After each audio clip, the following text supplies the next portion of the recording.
Assalamualaikum warahmatullahi wabarakatuh. Perkenalkan, nama saya Rahmat Cisyanti Nasution, peserta Latsar CPNS Pemprov 2021. Di sini saya akan mencoba menjabarkan tentang akuntabilitas yang telah saya pelajari dari pemangku materi Ibu Nurmayana Siregar, SEMSI.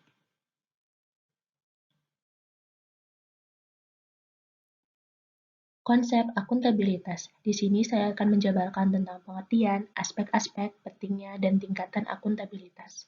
Pengertian akuntabilitas. Akuntabilitas adalah kewajiban pertanggungjawaban yang harus dicapai.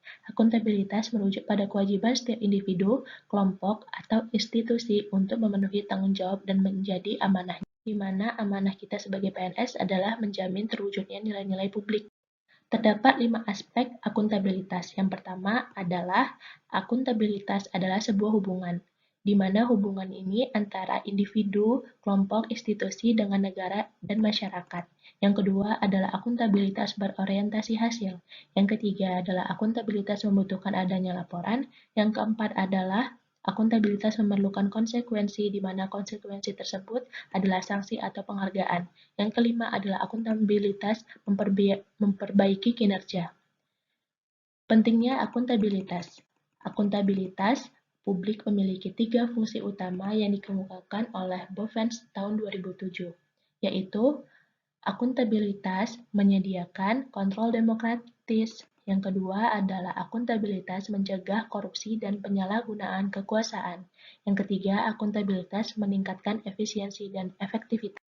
Terdapat 5 tingkatan yang berbeda dari akuntabilitas. Yang pertama adalah akuntabilitas personal, yang kedua adalah akuntabilitas individu, di mana hubungannya adalah individu dan lingkungan kerjanya. Yang ketiga, akuntabilitas kelompok, yang keempat, akuntabilitas organisasi, yang kelima adalah akuntabilitas stakeholder, di mana tanggung jawab organisasi pemerintah untuk menjawab pelayanan dan kinerja yang adil, responsif, dan martabat, di mana stakeholders-nya adalah masyarakat.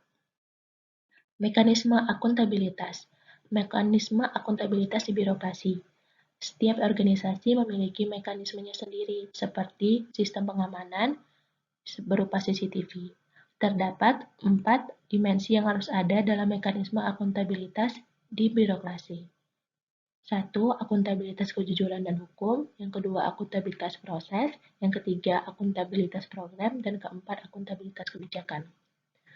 Lingkungan kerja yang akuntabel. Dalam menciptakan lingkungan yang akuntabel, ada beberapa aspek yang harus diperhatikan seperti 9 aspek yang sudah saya jabarkan di PPT.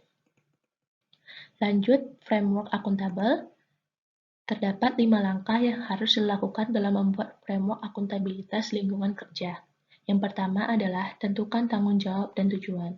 Yang kedua, rencanakan apa yang menjadi tujuan. Yang ketiga, lakukan implementasi. Yang keempat, berikan laporan secara lengkap. Dan kelima, lakukan evaluasi. Menjadi PNS yang akuntabel memiliki prinsip-prinsip tersebut, yaitu perilaku individu yang akuntabel, perilaku akuntabel dalam transparansi dan akses informasi, menghindari perilaku yang curang dan koruptif, perilaku akuntabel dalam penggunaan sumber daya negara, perilaku akuntabel dalam penyimpangan dan penggunaan data serta informasi pemerintah, menghindari konflik kepentingan dan mengambil keputusan secara akuntabel. Berikut contoh implementasi saya sebagai ASN yang akuntabel. Terdapat screenshotan dari aplikasi e-absensi yang menjabarkan bahwa saya selalu datang tepat waktu dan disiplin saat masuk kantor, yaitu merupakan sikap akuntabel dalam birokrasi. Ini contoh kedua implementasi saya. Di sini terdapat foto bagaimana saya menjalankan tugas saya sebagai ASN sesuai dengan tupoksi pekerjaan saya di bidang keuangan. Di sini terdapat foto saya sedang memilah-milah SPJ yang setelah dicairkan oleh bendaharawan.